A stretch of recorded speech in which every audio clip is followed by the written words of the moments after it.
We have been concerned with some of the actions of Venezuelan President Chavez and his understanding of what a democratic system is all about.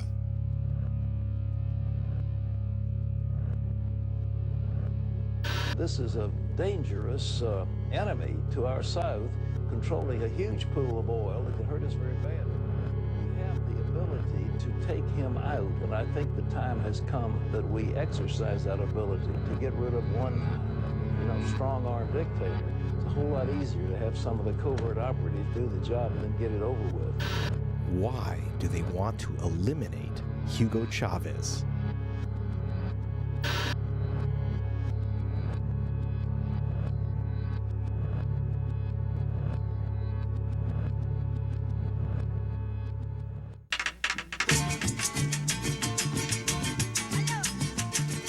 We're flying in over the foothills of the Andes into Venezuela to find out why. You know you're approaching Caracas when trees give way to the jumbled slums they call the ranchos. Here houses of the city's poor are stacked on top of each other, encircling the luxury high-rises of Venezuela's elite. In 2002, here in the capital, rich and poor met on not too friendly terms. At its simplest, the rich were trying to depose President Chavez, the poor were defending him. They traded bullets in the street, police and National Guard joining in on opposite sides. Some generals sent in armored cars and announced the president had resigned at gunpoint. Chavez was seized and thrown onto a helicopter, which headed ominously out to sea. Allí sí tuve la sensación. I didn't know where we were going. I had that sensation, that feeling that I was being taken towards my death. I had a cross in my hand. I was very relaxed. I was ready to die. While the elected President Chavez was captive in a helicopter, his kidnappers staged a very strange inaugural ball for their pretend president, Pedro Carmona, head of the Chamber of Commerce. It seemed like it was all over for Chavez. So how did President Hugo miraculously survive? Well, let's go ask the president. It was just 2 weeks after his kidnapping, but he was in a pretty good mood.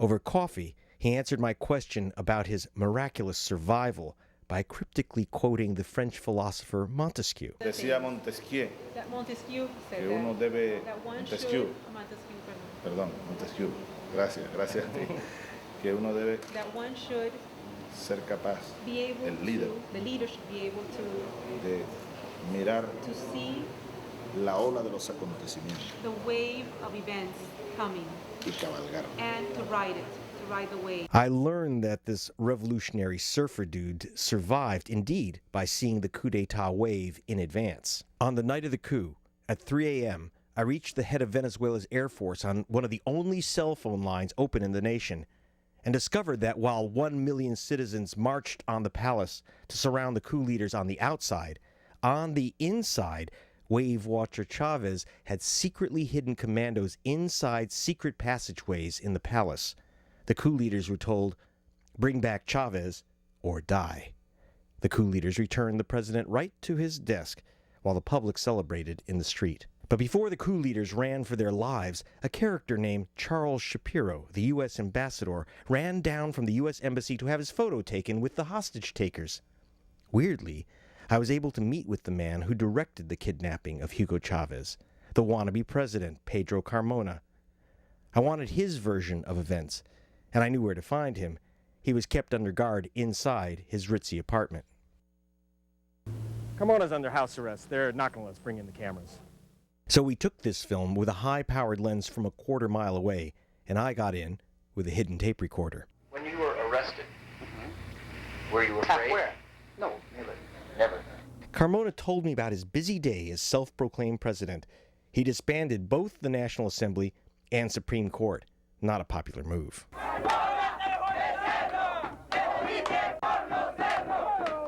Carmona berserker. Bandit, they chant.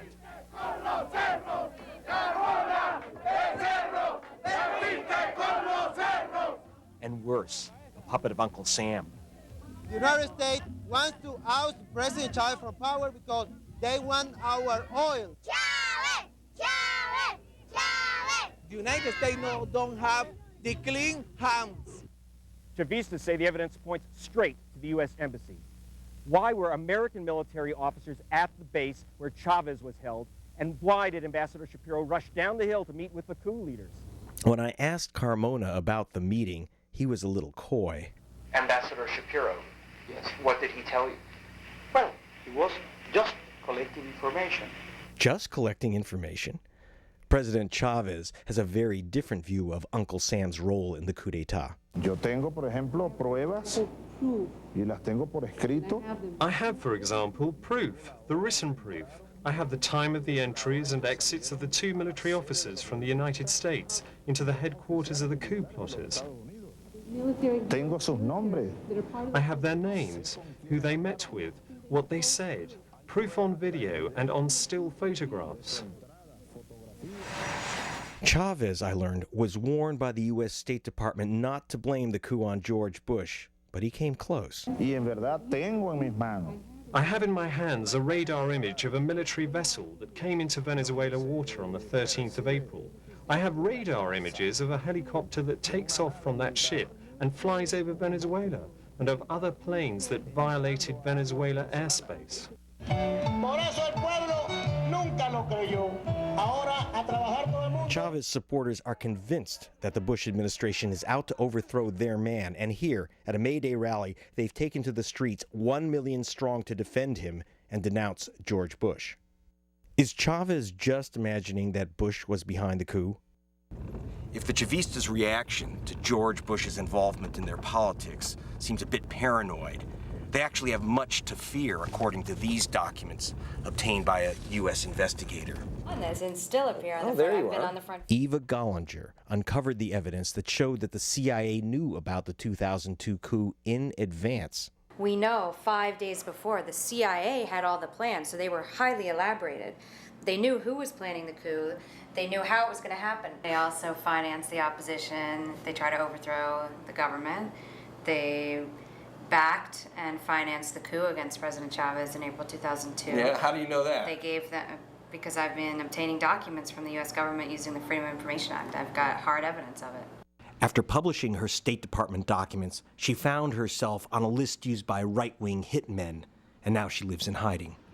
They had put up an article about my new radio program that I have here on a radio station, and people went on there and said basically, you know, we're making all kinds of threats, and someone said, you should be gassed like the Jews were. She complained to the federal prosecutor investigating the coup and the death threats. During the investigation, he was assassinated. So why would the USA entangle itself in a half-baked Latin American coup? We took off from Caracas to find the answer. You want to know what this is all about? Take a look down there. Oil. And lots of it. You can fill your car for 8 cents a gallon. This country is one big oil well, once the #1 exporter of oil to the USA, bigger than Saudi Arabia until 1998, when Hugo Chavez won the election. He took the U.S. by surprise when he restored the power of OPEC by slashing Venezuela's oil production. Chavez also doubled the royalties charged on some oil companies. That cheered the poor in the ranchos, but won Chavez the wrath of his own oil workers and the American petroleum industry. Exxon Oil fled the country. The new muscular OPEC was run by Chavez's ally, Ali Rodriguez, once a leftist guerrilla who fought in the Venezuelan mountains. In Caracas, Rodriguez, now foreign minister, explained the mystery of how Chavez knew the coup d'etat wave was about to hit him. It begins with the little understood dependence of the U.S. on Venezuela's vast oil reserves. Of course, the dependence of the United States on oil is increasing progressively. And Venezuela is one of the most important suppliers of the United States. It appears the coup plotters were forced to act before they were ready by their U.S. handlers panicked over the possibility of an oil embargo. The timetable is telling. March 2002, Israel enters Palestinian territory, prompting talk of a new oil boycott by Arab nations against America. Monday, April 8th, Saddam Hussein of Iraq announces an end to oil exports. On Tuesday, Iran and Libya threatened to join. If the boycott went ahead, America would be utterly dependent on Venezuelan oil. Could America allow Chavez to remain in power, in control of America's oil lifeline, Ali Rodriguez at OPEC headquarters in Vienna had advance notice of the oil producers' moves. Our BBC team learned that Rodriguez called Chavez with a warning that a coup was imminent. Did the president understand your warning? Yes, of course, but the problem with this kind of activities is that are very secret, and only a little group of people knows the plans. Chavez confirmed the warning, so when the coup rushed ahead, Chavez was prepared. Yes, it was a call of alert to decrease those possible risks. That call helped me. Chavez instructed his oil minister to issue a statement saying that Venezuela would not join an embargo, but it was too late.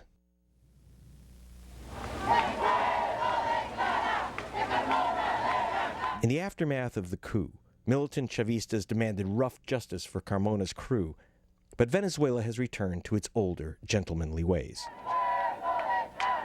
The National Assembly is investigating the coup.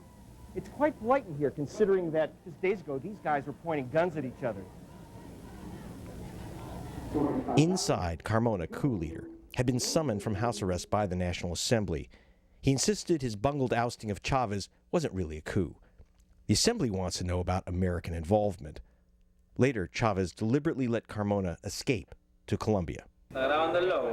The Assembly is also investigating why TV stations such as RCTV twisted coverage to aid the coup plotters. Another media mogul under suspicion is Gustavo Cisneros. While the coup was in progress, Cisneros met with Bush's man in charge of Latin America, Otto Reich.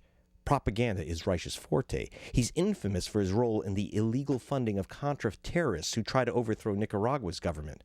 The U.S. Comptroller General reported that Reich's office had, quote, engaged in prohibited covert propaganda activities. Chavez is a killer! Chavez is a killer! Let's go! Chavez! The coup may have failed, but the opposition hasn't given up. In Venezuela, even the bankers take to the streets. There's whispers of another coup. The rich, outnumbered by the poor, have little faith in electoral democracy. Why not wait for the next election to remove him? Because it's too much time. We have been 3 years in jail, and we want to change the things. We can't wait until the new elections. They want a coup, not elections. What are they so unhappy about? The answer is here, where the march ended, in this shopping district on the Park Avenue of Caracas, surrounded by upscale malls like this. The oil has made Venezuela's rich even richer, but Chavez, for the first time, has imposed an income tax on these shoppers. Worse, this once tax-free elite of Venezuela, almost all of them very white, have lost their political privileges to poor Venezuelans who, like Chavez, proudly call themselves black and Indian. Because the dark and poor so outnumber the pale-skinned shoppers, anti-Chavez candidates have a very lonely road to drive. Julio Borges was the leading candidate for the presidency against Chavez. In 2006, we rode along in his air-conditioned SUV while he pitched his complaints about Chavez to the gentle sounds of Haydn. We ended up in this rural village, hours from the high-rises of Caracas, where Borges expected to greet a rally of his supporters. He found one who invited us into her home for arepas. Mucho gusto. Pues usted es muy bello. Que usted es muy bonito. Beautiful. You're beautiful. Oh, thank you very much. Gracias. Gracias. That's the limit of my Spanish. As far as she's concerned, Chavez has the people fooled. We don't want dictators, she says. They hand out food baskets, but it's a trick.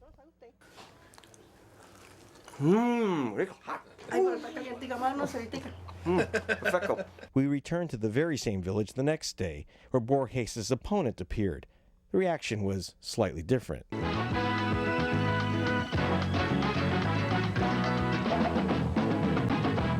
Buenos días a toda Venezuela. This is the variety show host, revolutionary, and president of Venezuela, the inimitable Hugo Chavez, presenting his live 6-hour-long weekly television spectacular. Every Sunday, he flies his desk to a new location to perform for his thousands of screaming fans and voters.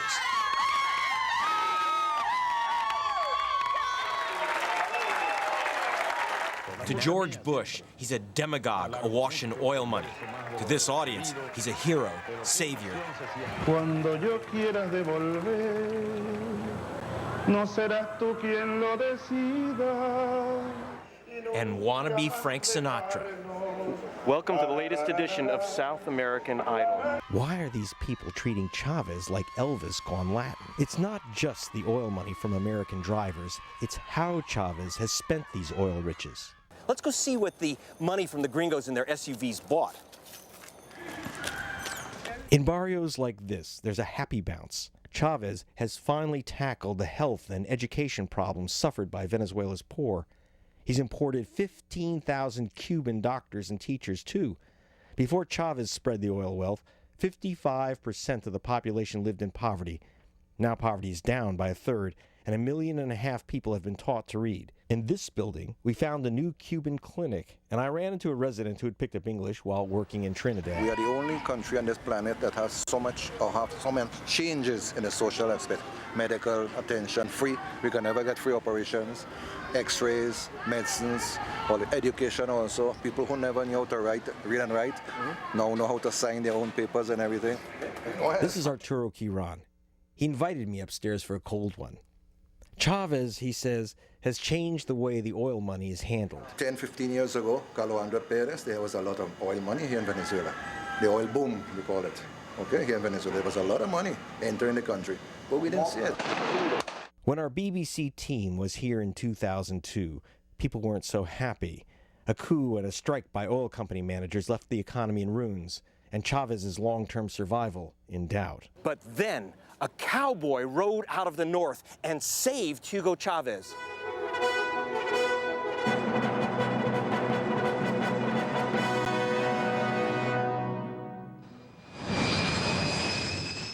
In 2003, George Bush invaded Iraq, and when mission accomplished became mission impossible, oil prices tripled.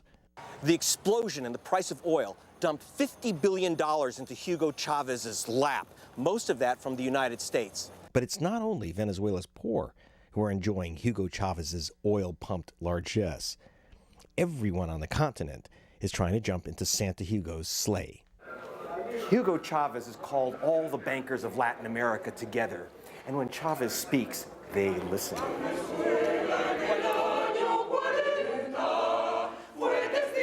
The financiers were treated to a history of Venezuela's central bank in song, and the continent's central bankers were happy to hum along. Chavez has handed out billions to their treasuries. He's spending way more than George Bush in Latin America. And here's the man who actually writes the checks, Chavez's central banker, a very popular guy. In fact, Chavez wants to completely eliminate the International Monetary Fund and replace it with an International Humanitarian Fund. I caught up with Mr. Checkbook. Can I get one more check, too? You're giving out checks to all these countries. Can I get a check? Okay. Thank you. Thank you. See you. Okay. Ecuador got $250 million. Brazil got $4 billion. Argentina got $4 billion. No wonder these guys showed up. Chavez is giving money to the poor of his nation and our allies in Latin America. He's won 6 elections since 1998, has no secret prisons, and he hasn't invaded anyone. And he's more than happy to sell us all the oil we want. So why is it that George Bush and his friends cannot wait for the opportunity to eliminate the president of Venezuela? We have the ability to take him out, and I think the time has come that we exercise that ability. We don't need another $200 billion war to get rid of one, strong-armed dictator. It's a whole lot easier to have some of the covert operatives do the job and then get it over with. What's their problem with Hugo Chavez? Maybe this is the key. According to an internal study we got our hands on from inside the U.S. Department of Energy, the next oil kingdoms, if the price of oil stays high, will be Canada, and Venezuela. Now, according to this U.S. Department of Energy document, which I'd rather you not see, the World supply of liquid petroleum is running out unless you add in this huge pile of oil from Venezuela, which has extra heavy oil in place of 1.36 trillion barrels. Now that's 5 times as much as the entire reserve in Saudi Arabia. The thing is, Venezuela's oil is really expensive to pull up. The price of oil has to stay at $50 a barrel or higher for 3 decades for anyone to invest to pull up this extra heavy oil. Think that can't happen? 10 years ago, the price of oil was only $10 a barrel. Now, if the price of oil stays above $50 a barrel, then Hugo Chavez and Venezuela, not Saudi Arabia, control OPEC and the world's supply of oil. I showed Chavez the Department of Energy's surprising internal analysis of Venezuela's true oil riches. He wasn't surprised. Tú sabes que Venezuela tiene la reserva de petróleo más grande del mundo. Venezuela has the largest oil reserves in the world. In the future, Venezuela won't have any more oil, it is true. But that's in the 22nd century. Venezuela has oil for 200 years. Then Chavez made an extraordinary offer through our BBC broadcast. He would give the world unlimited oil at just $50 a barrel, 1/3 off the price set by OPEC. Solo buscar un equilibrio. We're trying to find an equilibrium. The price of oil could remain at the low level of $50. That's a fair price. It's not a high price. Y ese es un precio, yo creo que justo, ¿sabe? No es un precio alto. Had Hugo Chavez gone completely loco, giving away billions of dollars of his nation's resources? Atención presente. Not at all. By giving up a short-term windfall in return for a long-term minimum price, Chavez would become the Abdullah of the Americas, king of the world's oil. This is what the world's currently declared oil reserves look like, with most of the oil in the Middle East, especially Saudi Arabia. But at $50 a barrel, it becomes economic to exploit the world's vast undeclared reserves of heavy tar oil, and the picture changes radically. So the question is, why didn't George Bush, after watching our broadcast, rush right down to Venezuela, kiss Hugo Chavez on both cheeks, and accept his generous offer of oil at only $50 a barrel? I think the answer could be right here. The reserves of the 5 largest oil majors have grown by $2.36 trillion since George Bush took office. Oil company profits have risen by 353%. Oil companies don't make their profits from stability, but from instability, shocks, mayhem, war, threats of war, coups d'etats, threats of coup d'etat, threats of assassination, and assassinations are very profitable indeed. Is Hugo Chavez worried? El acero de las espadas. Chavez showed me the sword of Simón Bolívar, the man who liberated South America from Spanish imperialism. Se va a convertir en polvo cósmico. Es muy grande esta espada para Bush. This sword is too big to be used against President Bush. The President of the United States may dismiss him as a demagogue and show-off, but for Bush, the show may be over once Chavez is crowned king of oil. Gracias, hermano. Muchas gracias. Thank you very much. Good luck.